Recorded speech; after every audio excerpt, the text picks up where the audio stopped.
Scale Up, the podcast for driving growth in your MSP, delivered by industry experts. Welcome back to the Scale Up podcast. Today we're going to be talking sales strategies with Tracie from Huntress and Darren from Scalable MSP. So Tracie, for the audience then, a little bit of background on yourself. You're at Huntress at the minute. What's your role there? So my role now has a title that doesn't fit in a business card. It's Worldwide Senior Director of Sales Development and Community, which really means I'm sort of in charge of surprise and delight for our partners. That's the community side of things. It's a piece that I informally did when I first arrived to Huntress 4 years ago. I would say that is where we excel. So the community side of things is something I spend a lot of time talking about. It's identifying how, as an industry, we work together, whether it's MSP to MSP, vendor to vendor, or vendor to MSP and back. The sales development side is first touch to qualified sales handoff. So my team's job is to ensure that we create a seamless entry point for any MSP that wants to come work with us. That's a long title.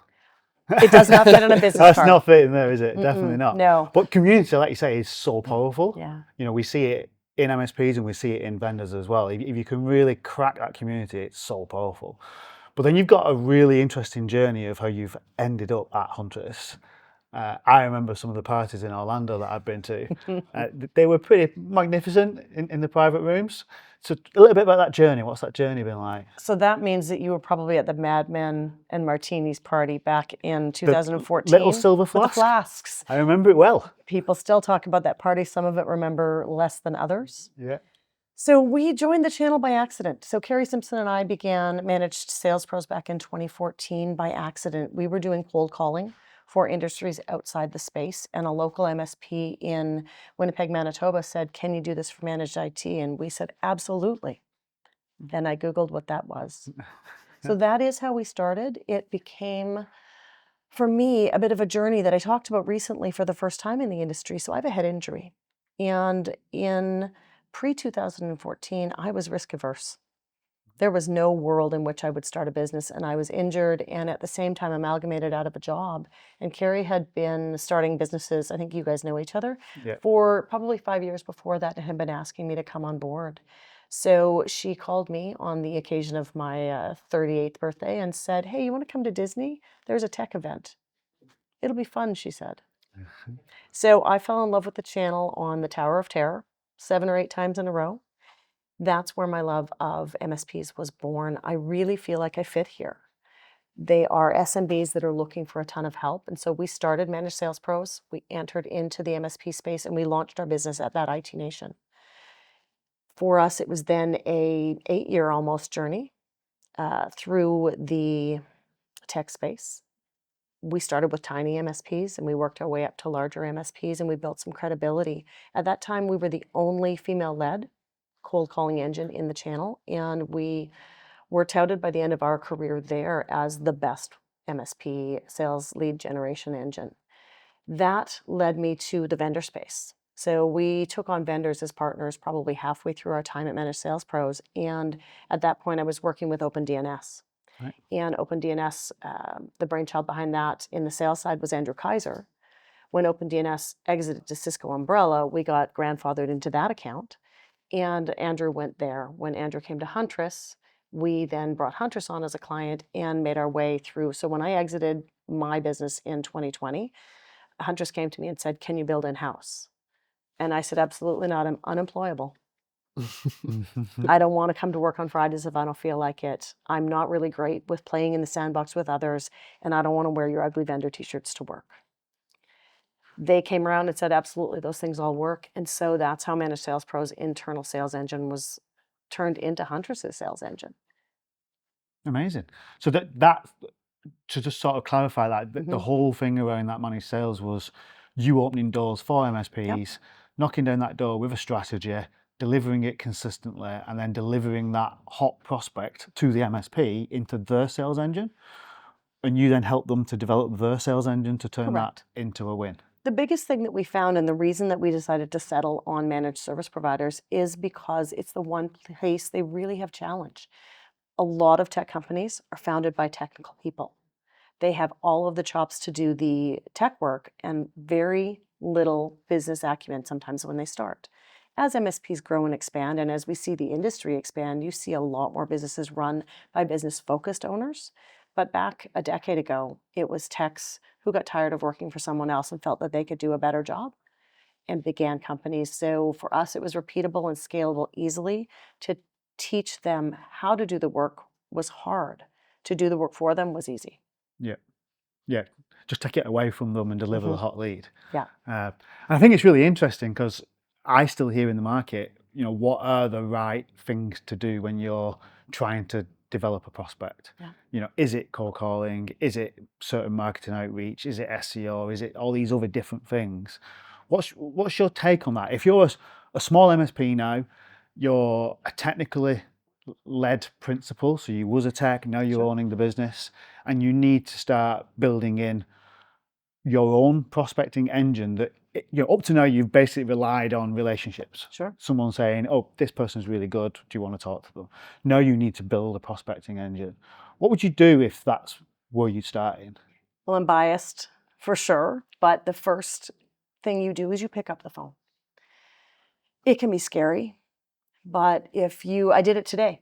I looked around and said, how many MSPs are right here next to Halo House in Stowmarket that I could go and see this morning because I had 2 hours on my plate. I picked up the phone and I called every MSP within the first Google search, and I stopped by to see the one that was closest and was in the office today. Picking up the phone and looking at the companies that are right near you is your start. Yeah, I think that was amazing actually because I saw you do that. It would have been very easy for you to sit here for 2 hours and do something else. But actually you took the opportunity to say, actually, who's in the local area? Where's the closest coffee shop? Can I go and create a conversation? I think we're going to talk about scalability today, but it doesn't matter how big you are. When I joined Huntress, I was saying earlier, I was employee 43. We're now 500 people. I'm still picking up the phone. I'm still doing that cold outreach. Every business owner needs to do some of that just to stay humble. But as they grow, we need to scale a little bit differently. And eventually the owner isn't picking up the phone anymore because they've been consistent enough in doing it that they have a large enough client base they can hire someone else to do the hard work. I think that's a great word that I see a lot about. I'm really passionate about the consistency. When I speak to a lot of people in the MSP world, they're just not consistent. Yeah. Like they do it because it's the new shiny thing. So someone tells them, do cold outreach. So they do it and they do it for like 2 weeks. Yeah. Oh, that didn't work. And then they move on. Rather than they've got to be consistent at what they're doing all the time. And you see that in your role, you're so consistent on delivery of what you're doing. Yeah, I think so. I think it's hard because when you start something, you're not going to be very good at it, and it might not go well for 1 or 2 or 3 weeks, and you don't even maybe see any progression. But you do have to kind of stick for it and give it a lot longer than that. It takes a long time to develop these skills, especially things like sales. If it doesn't come naturally to you and you're a techie business owner, it's going to be, well, like you say, scary, or you don't know what the answer to all the questions when you jump on that sales call, and you start to go through it all in your head and think, what if they ask this? What if they ask that? But until you actually take the jump and start doing it consistently, you're not going to get any better at it. And I think it's all about planning. I watched you guys in a planning meeting earlier talking about what you're going to do for 2025. So we're in Q4. If you're not planning for your next year as an MSP already, you're behind the 8 ball. It takes 12 months for anything to really take off. We used to work with MSPs and we'd say to them for 90 days, expect absolutely nothing. Nothing will happen and you will get antsy and your feet will want to change and you'll want to leave us. Hold for 90 days because that's what it takes to build a pipeline. I work with SDRs, 18 of them now. If they're picking up the phone consistently, if they're doing their outreach and their review on the internet and finding out about companies consistently, then they have a pipeline that is going to keep them going for the next year. MSPs are the same. You've got to do the same thing over and over and over again. LinkedIn. Who's doing videos on LinkedIn now? Practically everybody. But if you do one and call it a day, it doesn't matter. We've all built great LinkedIn followings. I'm not a big fan of LinkedIn video, but I choose a theme and each company should be doing that. My theme, outdoor photos. People will follow me just to see the photo that I've posted on the where am I today. I get to travel a lot, so it's an easy thing for me. But people won't say, hey, I really like your content. They'll just say, hey, where are you today? And if I don't post for a couple of days, someone's messaging me in the background asking me if I might be sick. Yeah, I think it's a great thing you're talking about there, about that consistency in the 90 days or the 12 months. So in another podcast, I talk about building a ball. I think a sales funnel is like a ball. You've got to get this ball, one, you've got to get the momentum, but also you've got to get it bigger and bigger and bigger to make it drop something, let's say once a month. Yeah. So you've got to get this ball big enough before it will start to drop something. So it's interesting that you're saying at least 90 days of doing something before you see any result.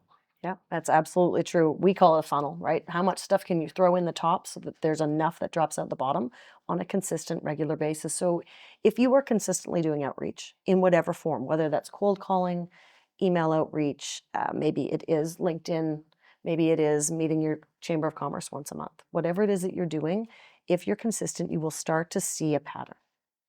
And that pattern is at X time after those meetings, you will start to see opportunities drop in to the bottom of your pipeline or fall at the bottom of that ball.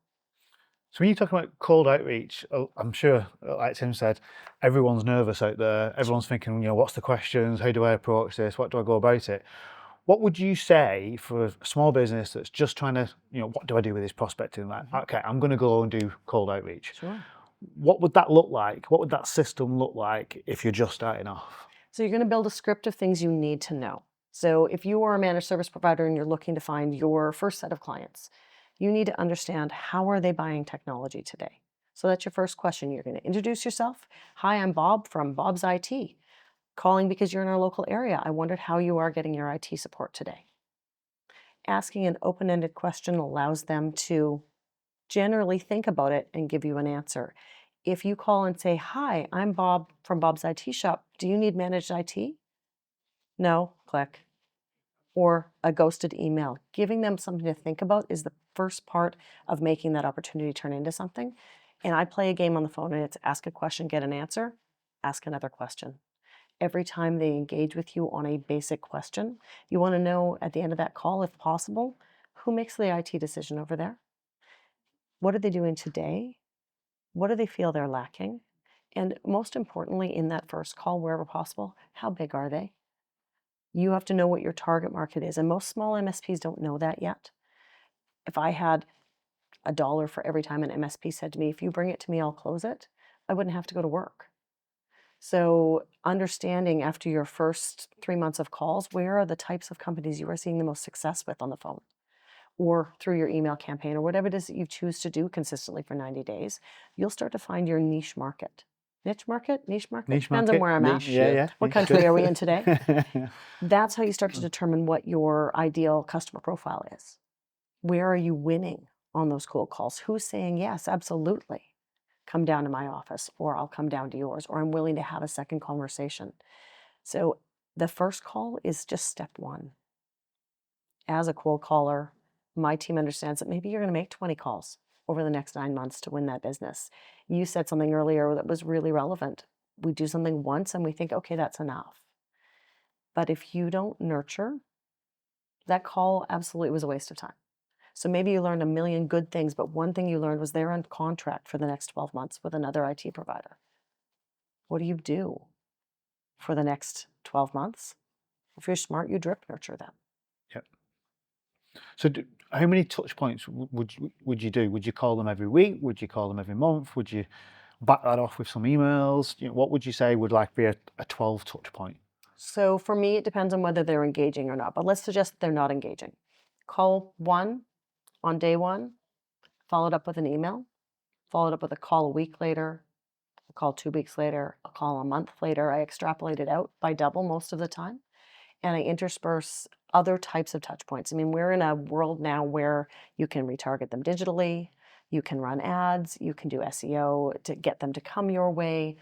Intersperse those touch points that are physical and maybe tangible is the better word, with things that aren't. You want someone to think about you when you're not talking to them. Here's a really good example. I worked with an MSP, it's got to be a dozen years ago. Wow, that sounds too long. I feel like I'm old now, but maybe 10 years ago, where I said to them, please tell me all the marketing things that you are doing so that I understand the different types of touch points that might be going on.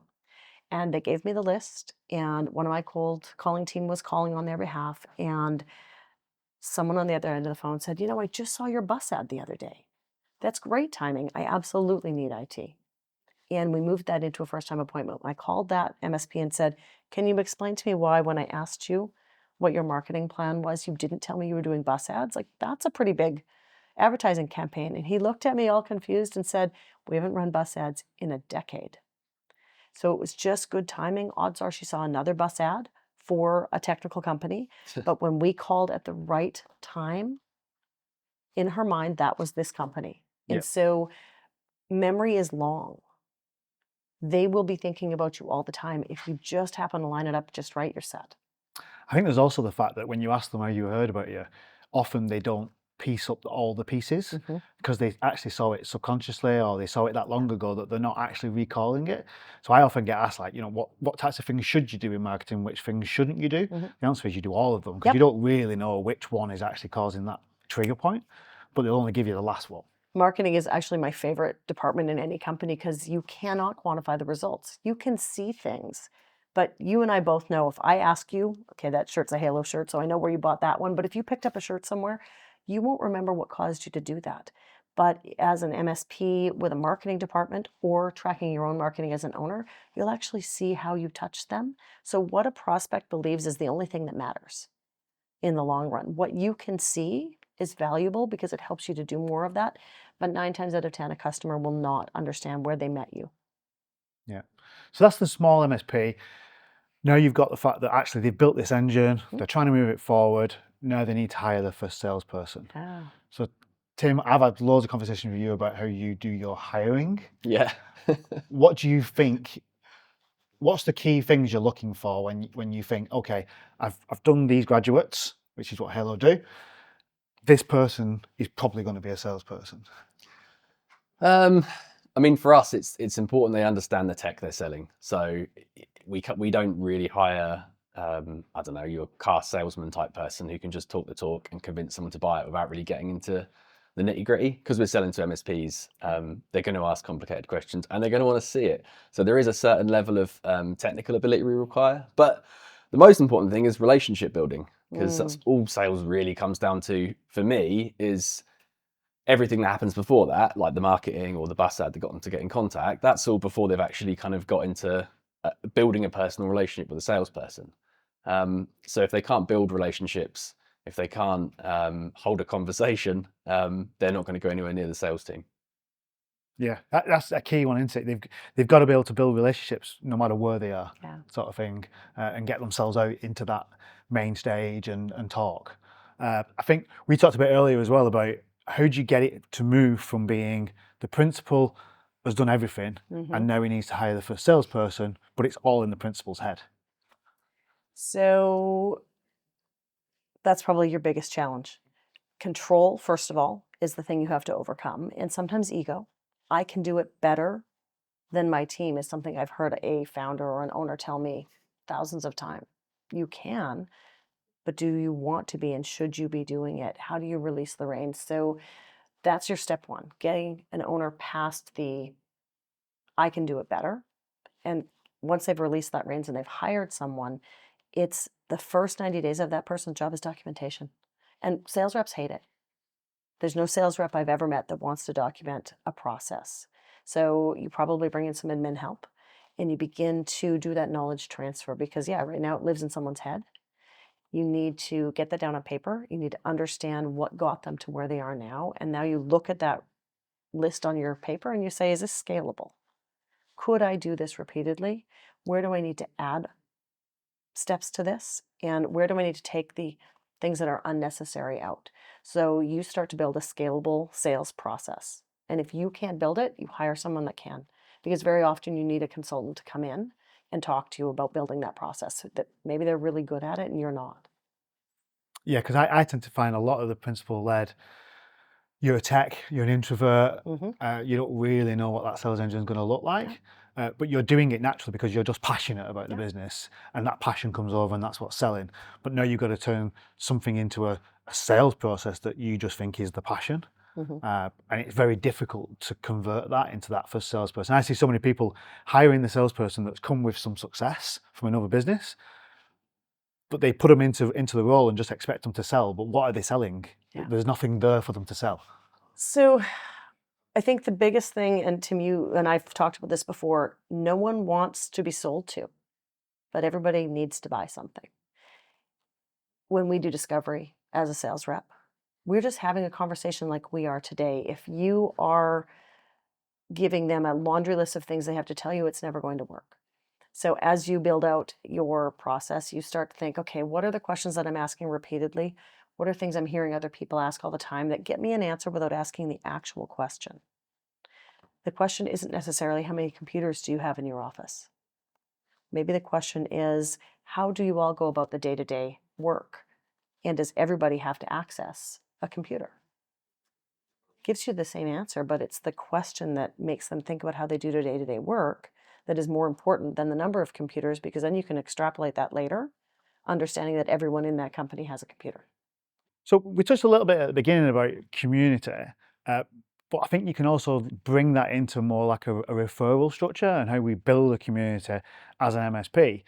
So, Tim, I know Halo are really strong on the community and the word of mouth. What's the strategy behind that? What do you do? Yeah, sure. So I think it's actually very much the same way that Huntress do it, where they've got a really powerful community. And the best thing about that is it's actually your sales and marketing engine as well. Because everyone's going to hear from the salesperson how great their product is, how great their service is, but it's never going to be as powerful as having existing customers tell you exactly the same thing. It's so much more believable when they can show it to you or talk about it. So I think people don't realize that, but the community is not just about having a forum to support your customers and tell them about new developments and things like that.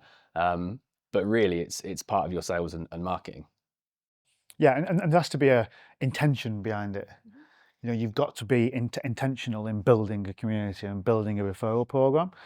Things like client testimonials and videos on client testimonials, you've got to really drive that. Yeah, so we do quite a lot of that at Halo.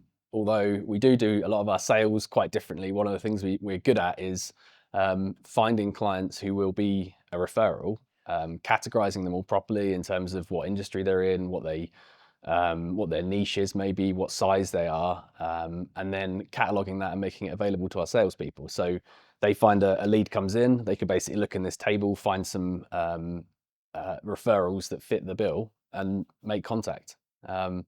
I think we then give them maybe a $50 or $100 Amazon gift voucher or something like that, just to keep them happy. But I think it's something a lot of MSPs should be doing.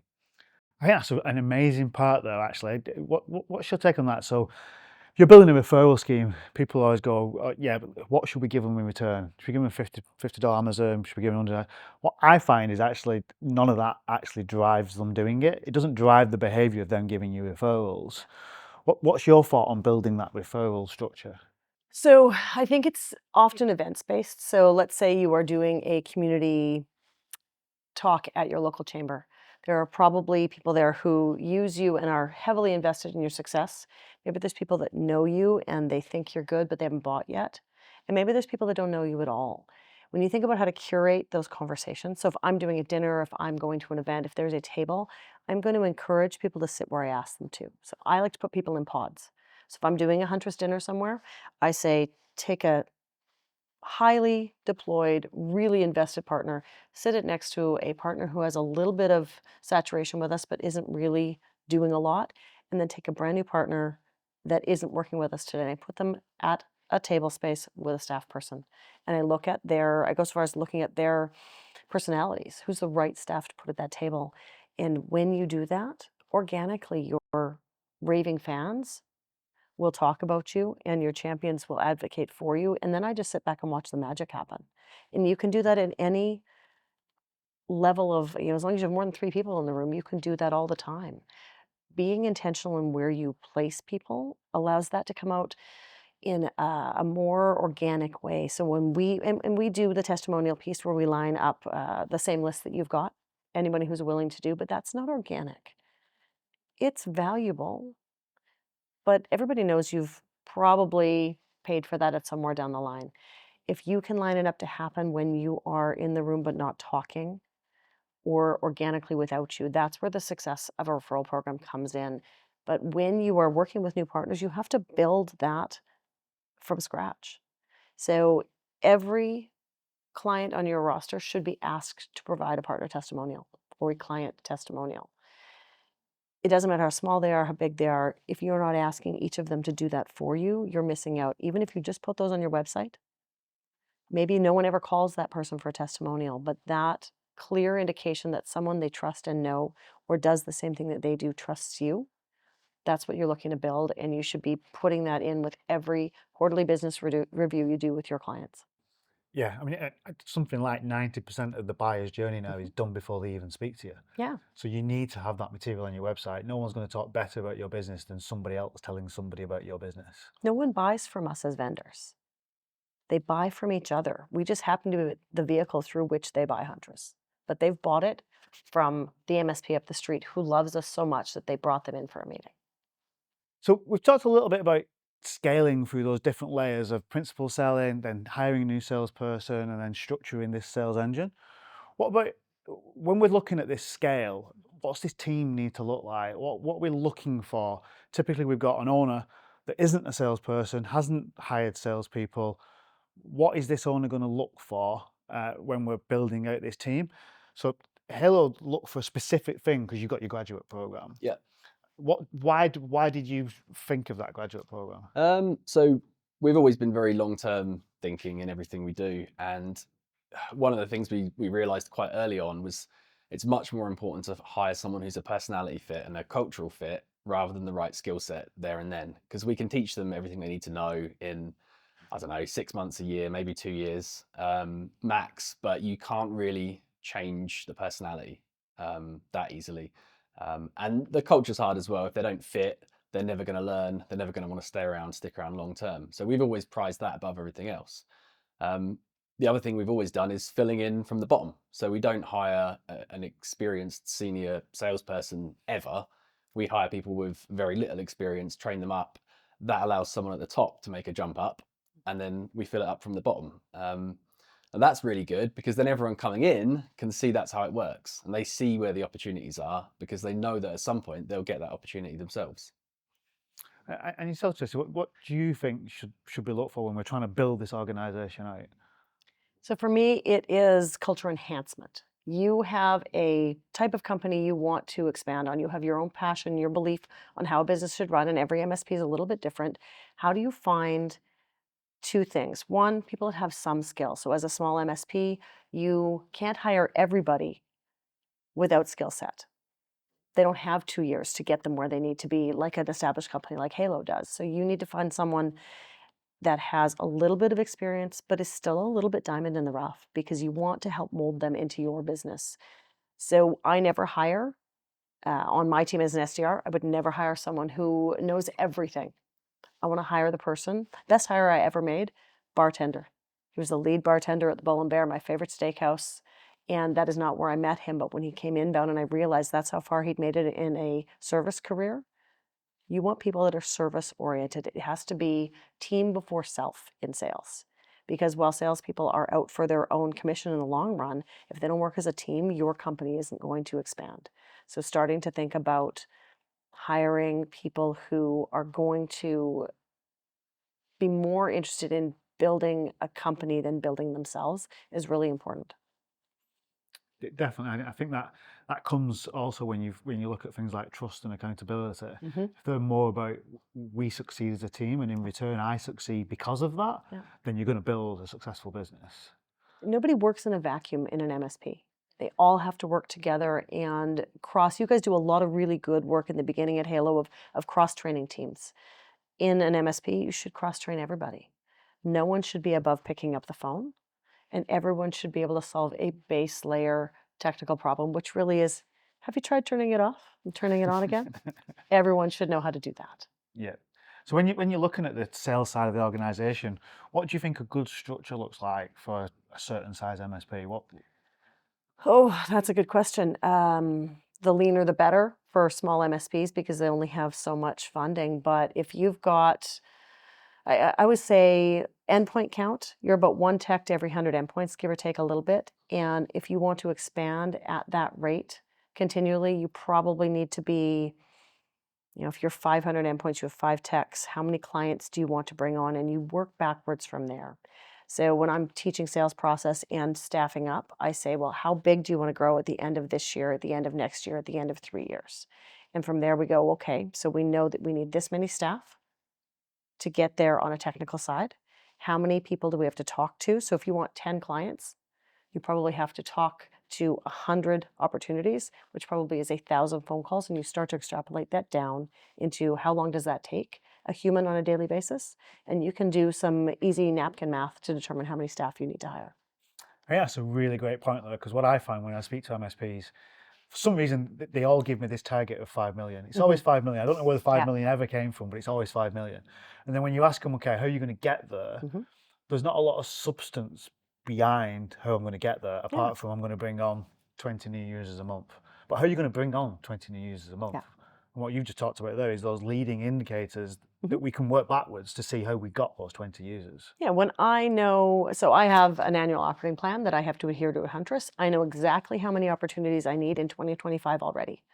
And in order to get there, I do the backwards math.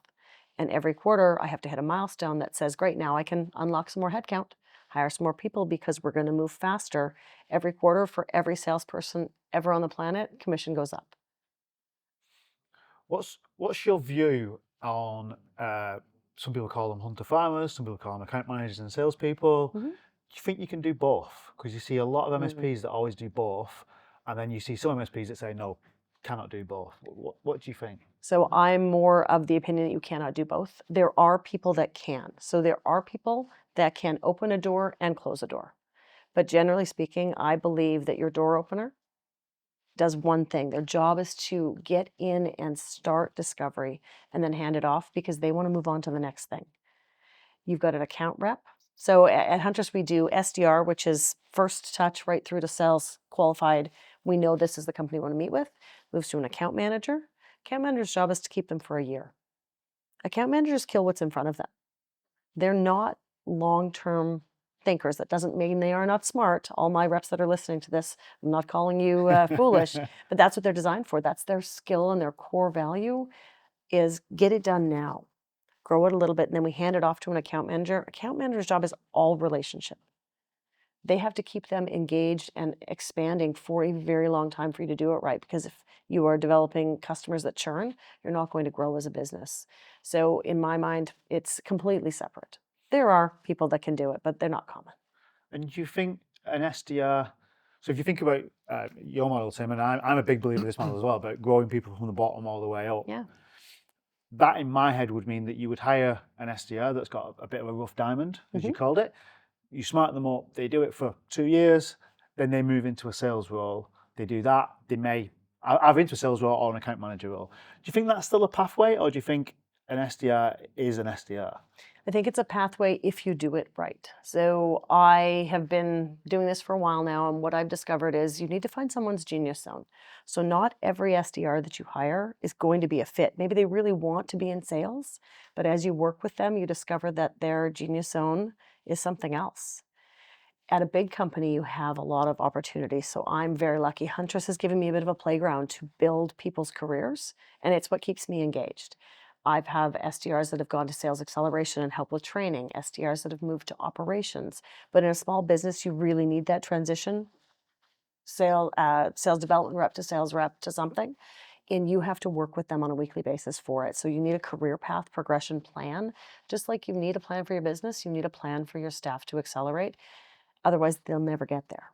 And they need to know that plan, which is what I think is key. I see so many people, and I've had it myself, where I've had a white envelope and there was another step that they didn't know that next step.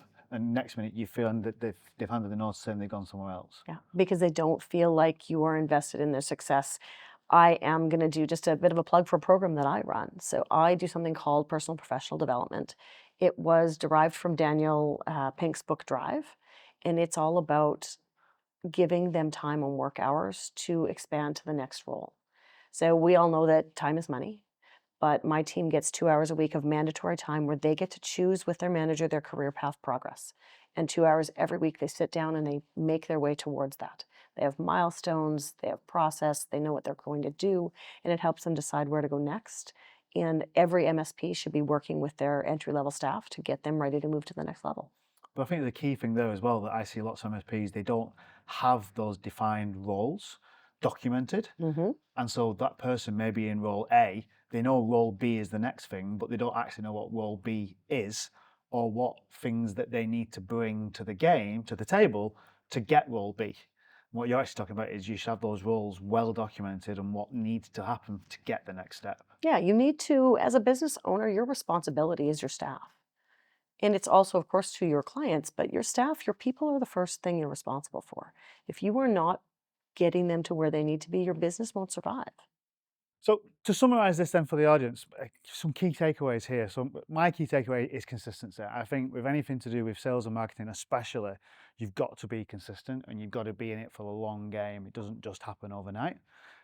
Tim, yourself? Yeah, I think my key takeaway is probably your staff, making sure you're making the right hires and putting the right people in at the bottom and allowing them to learn the skills they need to become a good SDR or whatever it is they end up doing. Tracie? I think my key takeaway is community. You've got to build it, you've got to work hard at it, and you have to be consistent in ensuring that you build something really strong. Thanks for tuning in, guys. As always, don't forget to like and subscribe.